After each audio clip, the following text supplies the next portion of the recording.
저는 시카고에서 왔는데요. 시카고 시간이 지금 2시라 배가 고픈 시간인데 우리 교수님께서 밥을 많이 말씀해 주셔서 더 배가 고프게 되었습니다. 먼저 논찬 시간이에요. 영어로는 리스반드인데 우리는 논찬이라고 하죠. 논찬은 논리적으로 찬양한다는 뜻입니다. 그래서 오늘 제가 우리 송 교수님의 아주 중요한 그런 지점들에 대해서 우리 송 교수님께서 하셨던 공헌들을 조금 논리적으로 말씀드려보고 싶습니다. 먼저 우리 송 교수님께 너무 감사한 것은 제가 적지 않은 기독교 교육과 관련된 여러 가지 책과 논문을 읽어봤는데요. 이렇게 따뜻하고 공감되고 정이 있는 글은 정말 처음 읽어본 것 같습니다. 마치 우리 송 교수님과 함께 오랫동안 밥을 먹은 사이인 것처럼 이렇게 따뜻함을 느끼게 되었습니다. 먼저 우리 송 교수님의 이 발제와 관련해서 송 교수님이 하신 공헌은 한인이민교회의 정체성과 선교라는 대단히 포괄적이고 또 딱딱한 주제를 한국인의 삶의 근원과도 같은 밥과 연결해서 설명해 주신 것이 저는 그 자체가 굉장히 놀라운 지혜이며 어떠한 교육학적인 의미를 갖는다고 생각합니다. 밥은 먹는 음식이기 때문에 대단히 직관적이죠. 누구나 먹는다는 점에서 음식은 보편적인 경험입니다. 그러나 동시에 음식은 문화마다 차이가 있기 때문에 고유한 경험이기도 합니다. 직관적이고 보편적이며 고유한 경험을 바탕으로 추상적이고 포괄적이며 어떤 면에서는 관념적일 수 있는 정체성과 선교를 설명했다는 점에서 저는 송 교수님의 논문이 예수님의 가르침과 아주 유사한 교육학적 가치를 갖는다고 생각합니다. 예수님께서는 하나님 나라 백성의 정체성과 선교적 삶의 방식을 직접 설명하시기 위해서 당시 청중이었던 유대인들의 그 뿌리 깊은 정체성과 연결되는 빵이라는 비유를 들어주셨죠. 이해하기 어려운 큰 개념을 연관되고 구체적인 직관적인 언어로 표현해서 더 쉽고 알아들을 수 있게 설명하는 방식입니다. 바로 송 교수님이 하신 이 작업이 그 방법을 사용하신 것입니다. 미국의 교육 철학자인 존 듀이의 말을 빌자면 교육은 학습자들의 내부에 있는 경험으로부터 새로운 경험을 창조해 가도록 돕는 것이죠. 학습자에게 외부에 있는 어떤 개념을 주입하는 것이 아니라 학습자가 스스로 가지고 있는 경험들을 인식하게 하고 해석하게 하며 그것을 확장하게 해주는 것. 이미 있었던 그 선 경험을 통해 그 선 경험을 바탕으로 새롭고 긍정적인 경험을 창출해내도록 옆에서 지원하는 것. 그것이 education이라는 원래 단어의 어원이기도 합니다. 학습자들의 경험을 근거로 경험을 확장하도록 돕는 바로 그 방법만이 학습자들에게는 가장 쉬운 방법이 될 것이며 교육하는 교육자들에게는 가장 효과적인 방법이 될 것입니다. 그러나 그것보다 더 중요한 것은 하나님 나라의 복음의 전수, 선교라는 것은 이러한 방식으로만 전달되어진다는 것입니다.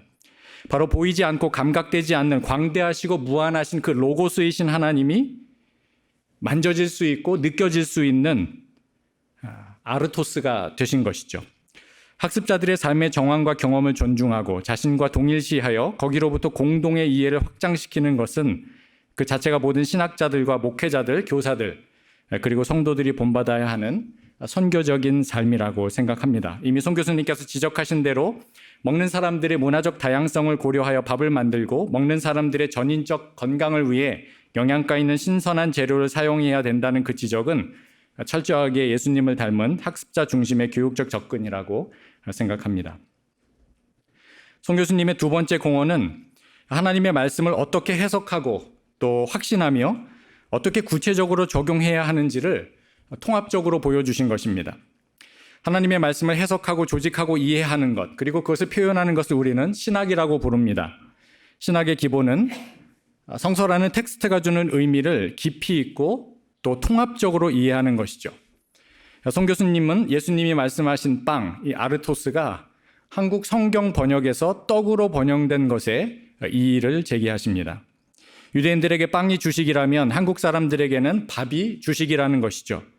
영어 성경의 빵을 한국 성경에서 떡이 아닌 밥으로 번역되어야 한다는 것을 말씀하신 것입니다. 그래야만 예수님께서 하신 말씀의 깊이가 더욱더 풍성하게 전달된다는 것이며 그 밥이 상징하고 있는 나눔, 식구, 정, 조화, 그리고 희생과 섬김으로 흡수되어져 사라져버리는 이 모든 의미들, 경험과 연결되어지는 의미들이 분명하게 다가올 뿐만 아니라 그것으로 정체성이 확립된다는 것입니다.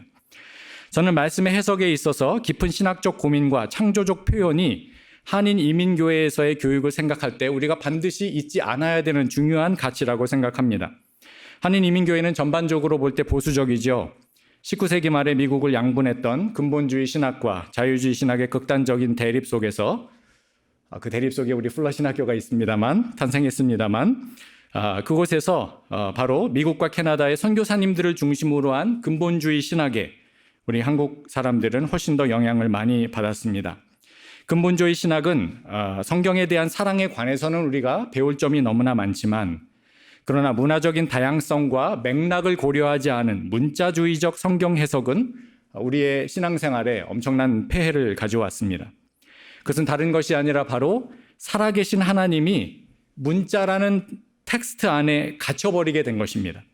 하나님은 배고픈 영혼들을 만족시킬 따끈따끈하고 부드러운 빵을 주시는데 정작 교회에서는 문자에 갇힌 메마르고 딱딱한 돌을 줄 가능성이 있습니다.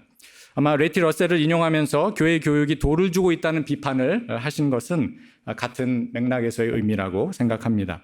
살아계신 하나님의 선물인 빵 또는 밥으로서의 예수 그리스도, 생명의 원천으로서 살아계신 예수님을 먹여주려면 한인 이민교회는 송 교수님께서 제시하신 것처럼 분명히 떡으로 적혀있는 성경 말씀을 밥으로 바꾸어 읽고 해석하는 능력을 갖추어야 된다는 바로 그런 교훈을 받아들여야 할 것입니다.